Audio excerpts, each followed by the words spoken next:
Hi everyone, welcome to the channel. Today I want to talk about the Speak No Evil remake starring James McAvoy. Now, on this channel, I have done a full spoiler discussion about the original Speak No Evil. Needless to say, I was a massive fan of that original movie. It was dark, it was bleak, it was a great little commentary on the dangers of being passive, the dangers of not setting proper boundaries.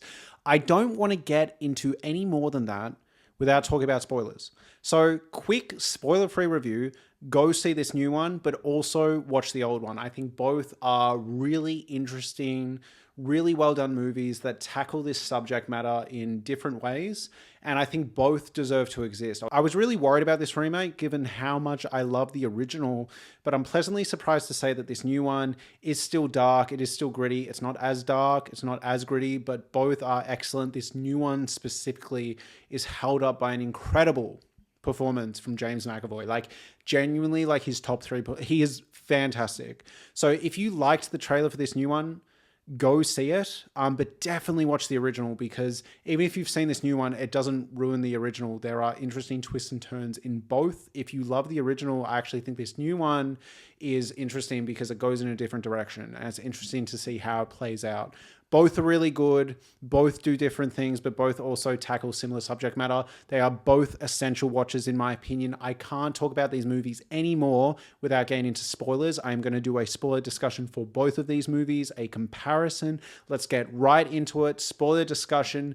James McAvoy was incredible in this movie. I think the original movie did focus more on the kind of issues with not setting boundaries, the social discomfort. Both movies do a lot of similar setups and situations, but the way the original handled it, it made you sit in it a lot more. It felt a lot more grounded. And I don't hate the new approach for this movie given where this new version of the movie goes. So let me give you an example, right? Both versions of the movie have that situation where the James McAvoy, the evil male character from the evil family, offers the passive woman some meat, even though she's a vegetarian. And in the original one, I just remember it held on it a lot longer. It was a lot more awkward. Similarly, the scene where the evil family makes the good family pay for the bill at the end of their night at the restaurant. The original one, it feels a lot more intentional. It feels a lot more really uncomfortable and icky and advantageous and slimy.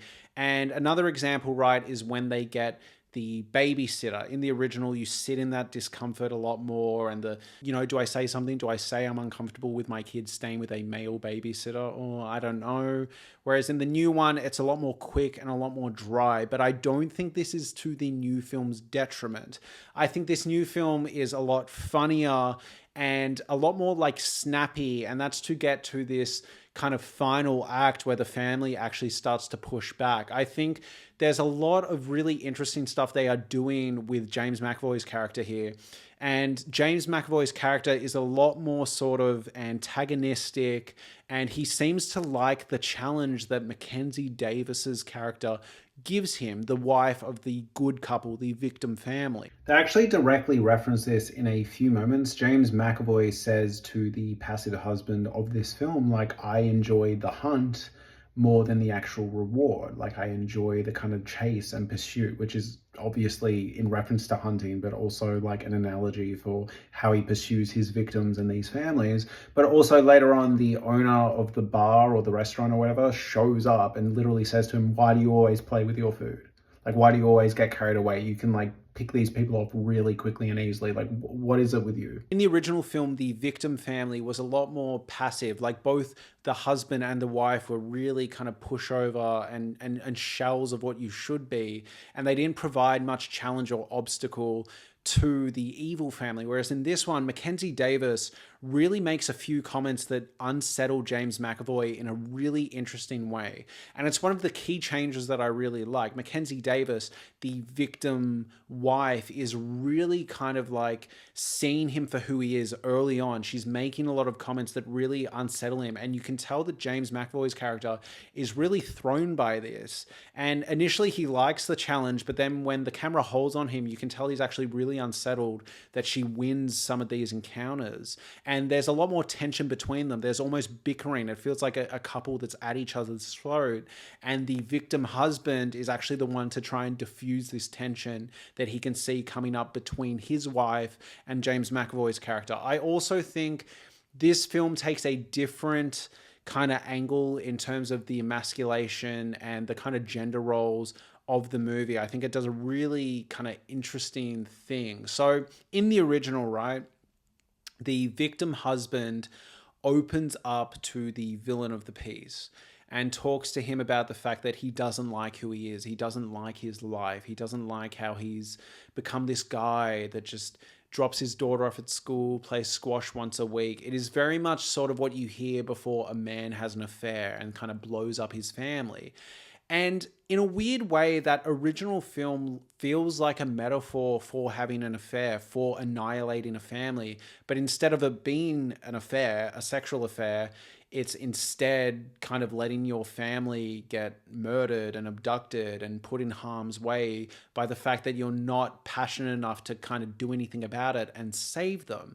At the end of the original film, when he's breaking down and crying for what his family has gone through, it feels like this interesting moment where he's like, oh my God, because I was so unhappy with my own life, so unhappy in my marriage and this like domesticated life I found myself in, I kind of just let these things happen. I didn't look at the warning signs.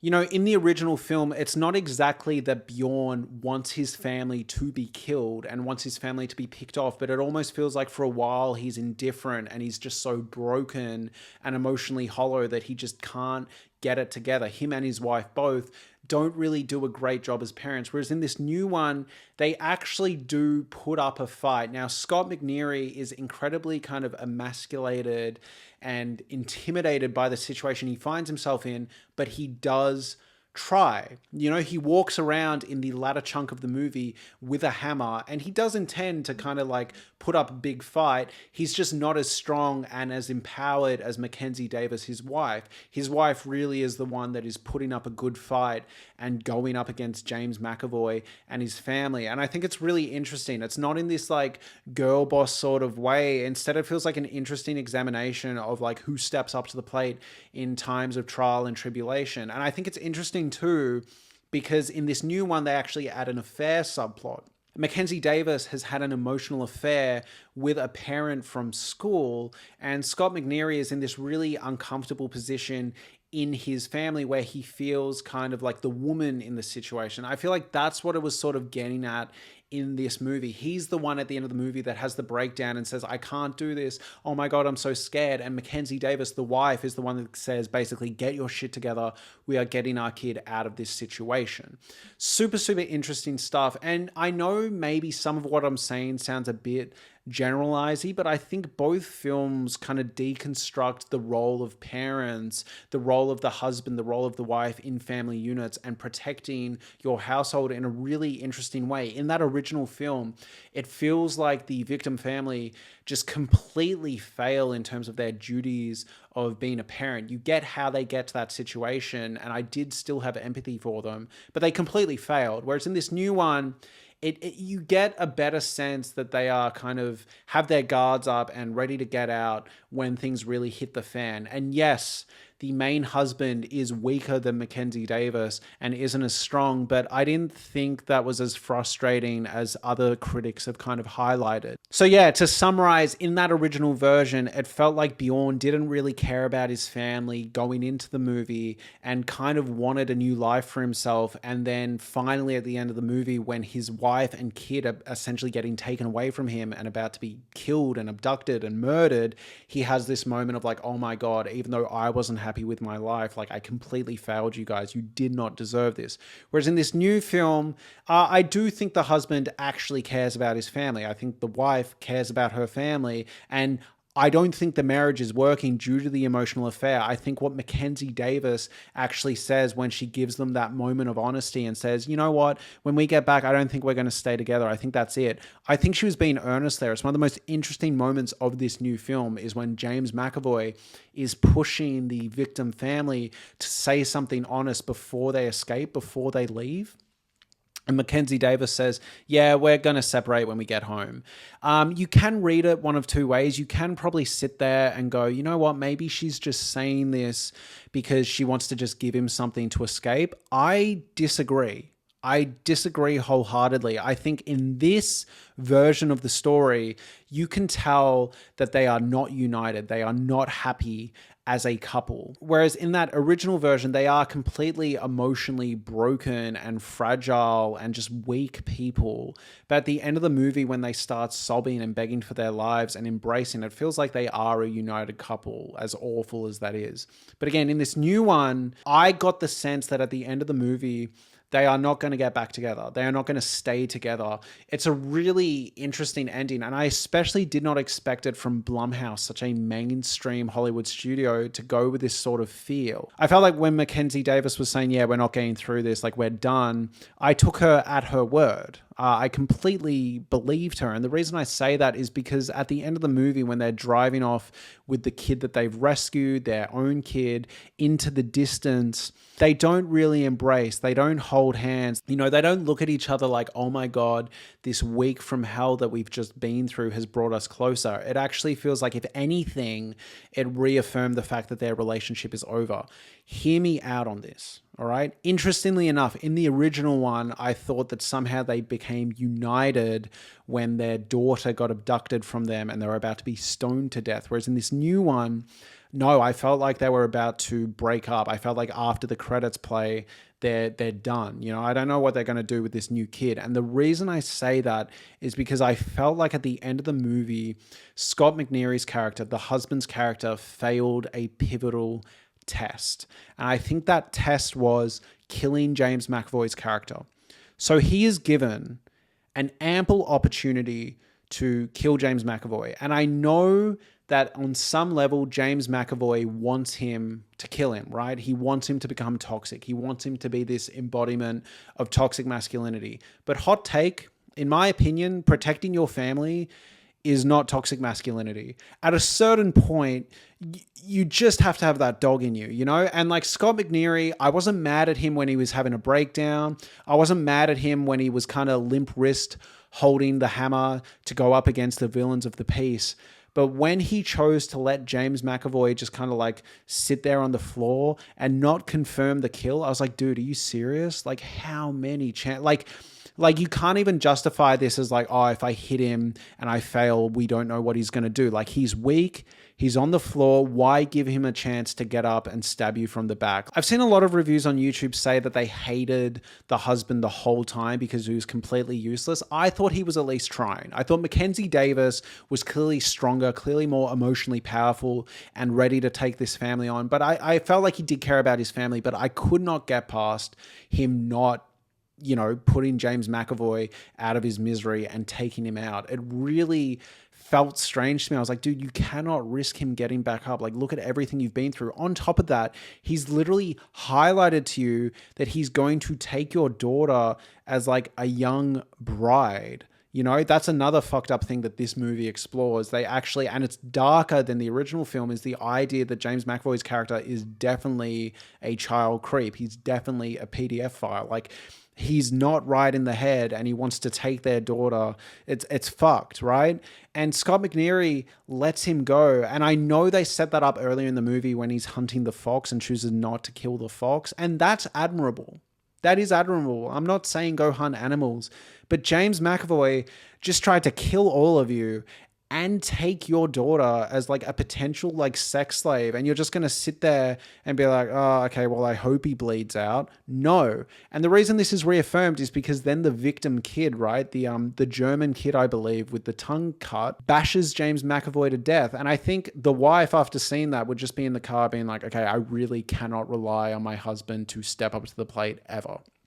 Again, I don't think the husband was bad throughout the movie, but that moment I found really disappointing for his character. I was like, dude, you have to do this. So more interesting things that this version of the film did. Circling back to James McAvoy, they make him a bit darker. In the original film, you did actually get the vibe that for some reason, this family just had this obsession of like having a child as a plaything and then getting rid of them after a couple of years and then getting a new one. It's very weird, very fucked up. They don't give a bunch of clarity and closure to it, but you get the sense, given how many suitcases there are, how many families they've disrupted, that, you know, every couple of years they just kill a family and take their kid. It almost leans into like this weird metaphorical idea because there's no way you can take it literally. It's so far-fetched. In this version of the film, they strip it down to just a few families. They scale it back a bit, and they also give some backstory. And I think they're being earnest in this backstory. There are a few things that James McAvoy and his wife say throughout the movie that are lies, are misdirects. But I do think what they say about not being able to have a kid of their own is genuine. You get that throughout the movie. That story is reaffirmed a few times. And so instead it feels like, yeah, they constantly want a kid. They want this perfect child. So let's talk about James McAvoy's character. So a big difference in this new version compared to the old version is, in my opinion, in the original version, both sets of husbands and wives felt like one character to an extent. So the passive wife and the passive man, yes, they both had their own things going on, but in terms of how they carried themselves, what they believed in, their level of passivity or assertiveness, it was pretty matched. In the original movie, I thought both parents really failed their kids to a similar level. In the new version, I felt like there were differing levels. For example, I felt like James McAvoy was definitely more evil than his partner, even though they were both evil. And I felt like Scott McNeary's character, the victim husband, was a lot weaker than his wife. So everyone was kind of operating at different power levels, and this created for a lot more sort of discomfort. You know, so for example, James McAvoy gets physical with his partner at the end of the movie. They are not as united. In the original movie, they never had disagreements. They were always locked in. I also find what they do with James McAvoy's character in terms of being a PDF file really interesting and confronting. And that was something that wasn't explored in the original film. So there are a few scenes that touch on this, right? You find out that James McAvoy and his partner in the new version have been together for 17 years. And looking at the actress's age, she's like 29, 30, meaning James McAvoy got with her when she was 13. So essentially he must have abducted this child. He must have been doing this before he had a partner, and then chose to make her his bride. Totally fucked up. And I believe her when she opens up to the family and says, hey, what he's going to do to your daughter, what he tries to do to these kids, I was one of them. I'm a victim too. I believe her. I just think she's been so evil that she doesn't deserve redemption. I agree with the victim husband, Scott McNeary, when he says, fuck her. You know, good moment from him, good assertive moment from him. But I do find that angle interesting. You find out that, yeah, she was probably abducted. You also see that he is physical with her. She has bruises all over her body, which initially James McAvoy plays off as just rough, kinky sex. But at the end of the movie, you see him actually physically assault her. So yeah, really interesting angle. They make James McAvoy the flat out standout villain of the movie. And as a result, he's given a lot more to chew on. Another interesting addition to this movie is when the daughter comes up with a plan to escape, right? And she fakes her period. And then James McAvoy has the audacity to go like, oh, you're a real woman now. And given what we know about his like relationship with his actual partner, it feels so uncomfortable. It feels so eerie. He seems genuinely excited that she's had her first period. It's really icky and really fucked up. And I did not expect it from a mainstream Hollywood movie. And it makes the scene where he's in bed with her a lot more creepy. Also, while we're talking about that, in the original movie, it did have a lot more bite, right? In the original movie, the guy was naked in bed with their daughter. Very uncomfortable sequence. And similarly, the dance scene where the kids are performing for the parent is a lot bleaker and a lot darker. I think the dad actually assaults the kid, slaps the kid, or throws a beer bottle at him. I remember it being a lot more heinous and off-putting. And these lighter changes would bug me if the new film didn't do things differently. If it was just a sanitized version of that original film, I would be bothered. But again, the kind of added layers of James McAvoy's character almost definitely being a PDF file, as well as all these like, you know, interesting angles with the fact that he clearly abuses his partner, made for a really interesting experience. And we need to talk about the fact that, yeah, in this version, the couple actually fight back. One of my favorite interpretations I've had and have come across is the idea that the original version feels like a successful cycle of what this evil family normally does, right? It is what they usually accomplish. They take out the parents and take the kid. It's a never-ending cycle that this evil family likes doing. Whereas this new version, it actually feels like, okay, here's what it looks like if they mess with the wrong family. The main family in this new version still makes mistakes, but I don't think they're as unforgivable as the first movie. And another key difference is the bunny motif. So in the original version, I got way more of a vibe that the reason that Bjorn, the passive husband, turned around the car is because he cared so much about how the evil husband saw him. And he remembers at the start of the movie, like, oh, wow, the evil husband really gave me mad props for getting the bunny. He said I was heroic. He said I was a legend. You know, I better go back and get the bunny to like uphold that image with him. And it feels like his failing is to come off as this like macho man in the evil husband's eyes. And it's a massive failing of his character. Whereas in this new one, it's pitched more as kind of like a necessity. Like the daughter starts kicking the fucking chair and losing her shit and is so anxious and starts scratching her arm that he's like, fucking fine, we'll turn around and get the bunny. And I think it's a lot more believable in this situation. In the original movie, you're like, holy fuck, you seriously turning around? Oh my God. You get it, but you're like, Jesus. Whereas in this new one, I think just the way it was tonally presented, the way the scenes kind of bounced around, it was a lot more believable that they'd turned around. Yes, that family was weird as fuck. But when they emotionally manipulate them into staying, you believe it a lot more. The events leading up to that, while still horrific and off-putting, aren't quite as bad and quite as uncomfortable.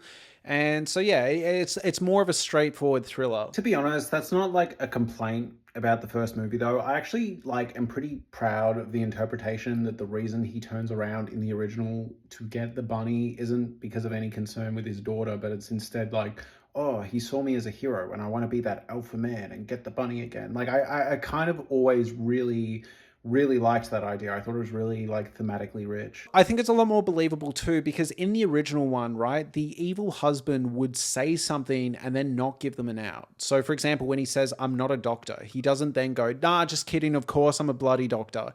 He says, I'm not a doctor, and makes the family sit in them. He like watches them and then they go, oh, okay. Similarly with who's covering the bills scene, or the scene where they're dancing provocatively in front of the family, it's a lot more like, this is what we're doing, deal with it. Whereas in this new one, James McAvoy almost feels a bit more insecure. Again, Mackenzie Davis challenges him a few times and it clearly unsettles him, but also he will say the off-putting, assertive, fucked up thing and then back out of it. You know, and I can't tell if that's because Mackenzie Davis was confronting him or he just couldn't commit to the bit. But oftentimes James McAvoy will say something fucked up, which is clearly the truth, right? He'll say he's not a doctor and then he'll go, oh, just kidding, and take the out. So as a result, you kind of get why they're with this evil family for a bit longer, because they're constantly wanting to believe the good side of them. At a certain point, though, it gets so uncomfortable that they're like ready to get out of there and they push back at this family. So also in this version, the kids are a lot smarter. It's actually refreshing to see that the kids are basically the smartest characters in this movie. The kid with his tongue cut out actually comes up to the daughter very early on in the movie and shows her the collection of watches, tries to say something isn't right and get it out of there, you know, shows her everything that's going on. Super satisfying. And I like that she then has to figure out a smart plan to get out of that. I loved her faking her period. Very smart and uncomfortable enough that you believe that James McAvoy wouldn't then like kind of pursue that and invade that boundary. Super effective, really well thought out, and again, a refreshing change. And it's really good that the kids are the smartest characters in this movie, in my opinion, at different points, because it makes it a lot more compelling. I also find it like really thematically rich if you've seen both films. It's like the kids are having to basically be their own parents, because in the first film we saw that the parents were fucking useless, right? And in this new version, the parents are still kind of useless. Like the daughter literally says like, no, things have been weird since we got here. You guys have just not noticed. And I think it's a really good like analogy or metaphor for the way that like, you know, a married couple's baggage and like, internal issues can get in the way of them being effective, good parents. On saying that, I really enjoyed the scene where James McAvoy's partner pretends to give him a blowjob under the table in front of the other couple. I thought it was a really interesting scene because even though they end up faking it, even though he ends up going, just kidding, gotcha, it goes on for long enough and it's convincing enough that either way you got the discomfort out of them. And it seems like James McAvoy just kind of gets a kick out of this. Super, super fascinating. And in the original film, they did a different thing, which I found interesting, right? So basically, the couple just provocatively dances and makes out in front of the other couple. And the other couple kind of just watch and feel shitty about themselves because they're not as, sexually excited by each other anymore and not as in tune. And this is an interesting moment because then later on in the movie, when they go to leave and they're listing reasons why, they list that as one of the reasons. The wife says, and you were dancing and it was making us uncomfortable. And then the evil fucked up couple replies, oh, sorry, we're still in love. And that's an interesting moment because in that specific encounter, I felt like the weak victim couple were actually in the wrong. It's like, why shit on them for being romantically involved? That's clearly projection. And yeah, I found the angle that this movie took instead super fascinating. I really liked the cheating subplot, the fact that Mackenzie Davis had been flirting with a parent from the school and what that means. It feels like their marriage is already at an end, but they're going to like unite one last time to get their daughter out of this situation. Whereas in the other movie, it felt like Bjorn had this secret that he secretly didn't like his life anymore. He didn't want his family around. The first one feels like this really interesting metaphor that you often see in men where it's like they're either, in a marriage long enough that they want to have an affair or they're so dissatisfied with life that they, want to kind of exit this world early and self-delete, but they don't really want to put their family through that, and that's the only thing stopping them, right? It's not the fact that they love their family so much, it's just this kind of like guilt and like, I guess this is just life for me now. And yeah, that the ending of that movie feels like it's really challenging that and interrogating that and saying, you can't let your kids suffer and replicate these awful patterns that you've developed. Both movies feel like they're exploring this angle of like, when you are a married couple and you take out your shit on one another and you let these problems build up, it has an effect on your kids and you start failing your kids, and your kids also pick up on those traits. It feels like in the original film, almost the point is like they pick these weak, passive couples because they know their kids are going to be similarly weak and passive, and these kids can be manipulated and won't fight back and will just take it. Interestingly enough, I feel like this new film does something interesting in a really kind of fresh way. So in the original, right, the couple isn't really compatible. They're not really working, communicating effectively. And the closest they are is before their death, right? They unite and they both apologize to each other and embrace lovingly before they get stoned to death. Whereas in this new one, they unite to get their kid out of this situation, to get themselves out of this situation. And it's really interesting because you see the evil couple start to crumble as the victim couples start to actually unite and get out of the situation. So that's when James McAvoy and his partner get into a domestic. James McAvoy hits her. They don't work well as a team in this situation. And in the original, they never faltered. They never cracked. I thought both versions were just so interesting. I think this new version works as a crowd pleaser, weirdly enough. It's just dark enough that there's interesting stuff to talk about, but I think it's just a really effective movie. It doesn't really explore the social discomfort as much as that original.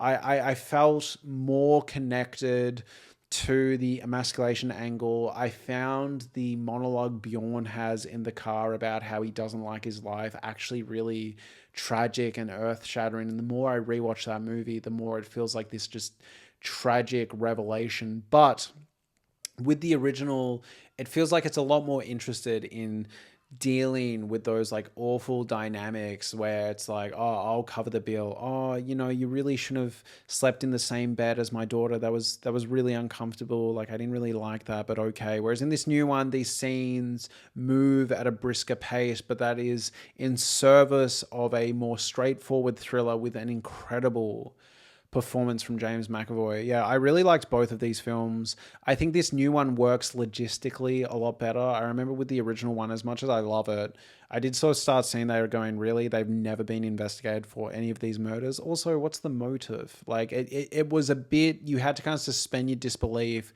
and just deal with the horror of the unknown. Whereas in this new one, It's a lot more like straightforward and crowd pleasing, but in a really good way. I really, really like both of these movies. I do like the first one a bit better. Like I'd probably give the first one a 9 out of 10 and then this one like a 7 or an 8. But I genuinely think both are worth watching and I almost think they would both work well as like a double feature. Maybe in the same week, watch one of them on a Monday and the other one on a Friday. But yeah, I think where they deviate is super interesting and I just really, really like the movies. Thank you so much for watching. I hope you enjoyed this video. Have a lovely day. Thank you.